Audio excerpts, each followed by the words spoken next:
F1 Manager 2022 is now available in early access, and players are getting stuck into the role of team principal. It's very easy to think all you need to do is hire new drivers to win races, but even if your driver is Ayrton Senna reborn, without the right setup they won't be going anywhere fast. Fortunately, we've been experimenting and discovering the best ways for you to create your setups. I'm Mark from RacingGames, and here is our handy F1 Manager 2022 setup guide.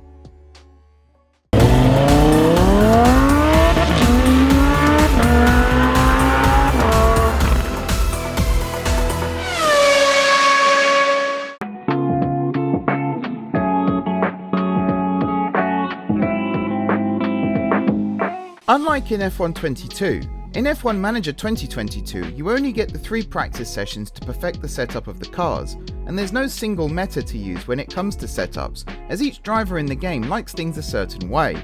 Driver speed is related to driver confidence. The more confidence they have in the car, the faster they will go. Sounds pretty simple, right? Well, yes and no.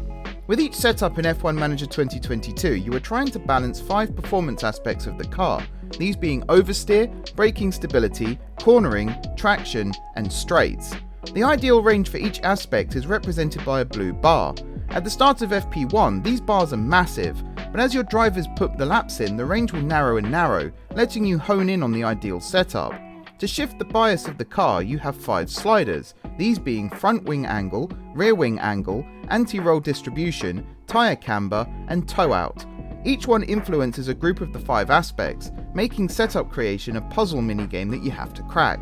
Adding some rear wing angle to help with cornering may also compromise oversteer, or tweaking the tyre camber to aid braking stability might sacrifice straight performance. It's a real tightrope. So now we know what to aim for, and what to use to get there. Where do we start?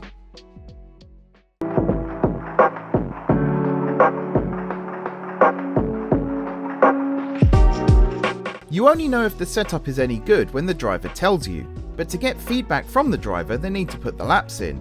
So at the start of FP1, you should fuel up the car for about 20 laps, bolt on a set of hard tyres, and just let them go out and clock up the mileage. Depending on the circuit, you can make some initial tweaks before that first run. At Monaco you can put wing angle on, and at Monza you can take it off, but most circuits want a careful balance. Still, the front and rear wings are the only tools you have to impact performance on the straights, so start by dialing in the wings and then go from there. Once your driver has done enough laps, the feedback indicator on the top right of your driver box will move to 5 out of 5 and turn blue. You'll then get a radio message of them chatting with their engineer. How long this takes actually depends on the quality of your race engineer, so make sure you hire a good one. Once the driver has full feedback to provide, be it good or bad, call them into the pits and get to work making adjustments. Now this is where the fun begins. Before we move on, have you subscribed to RacingGames yet? Just one click and you're on the RacingGames grid. Oh, and hit that notification bell too so you never miss an upload. Alright, on with the video.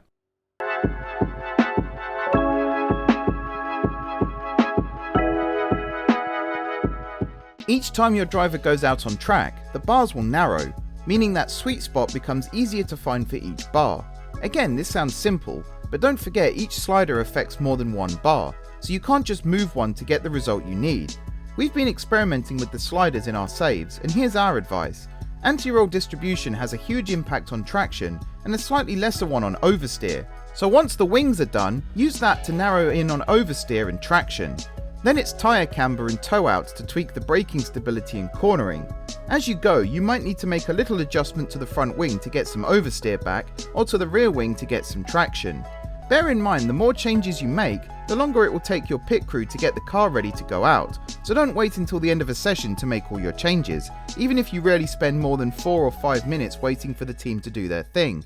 Then bolt on some tyres, fuel up, and send the car back out. Then it's a game of rinse and repeat, with each run and setup test further narrowing the ideal range for each driver. You want to keep going until you've got setup confidence of around 75% for your driver, although the higher the better, so you don't have to stop there.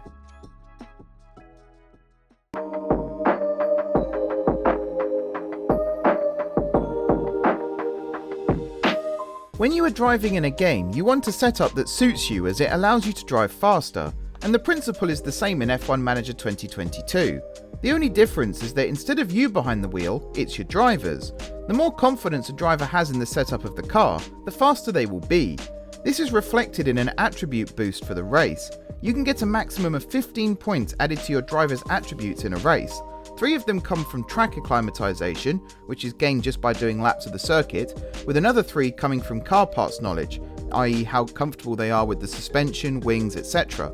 As for the setup, 9 come from their setup confidence, so this really is a key area to consider when setting up the cars. You can get a +3 boost to control, accuracy, cornering, braking and reactions if you max out all 3 of the practice goals. The driver ratings are crucial to reducing lap time out on the track, so while you might want to just skip practice or let the AI handle it, you really should take command and guide your drivers to their best setups. After all, why else are you the team principal? So those are our tips when it comes to nailing the setups in F1 Manager 2022. Got any tips of your own? Feel free to drop them in the comments below to share them with your fellow team principals, and let us know down below how useful our tips have been too. For now though, thanks for watching. I've been Mark from RacingGames, please like and subscribe for all things F1 Manager 2022, and now I'm off to finally figure out how to get the perfect setup for my Williams team. I know it sounds impossible, but maybe if I tweak the front wing just that little bit more, we may finally gain that extra 30 km/h we need on the straights.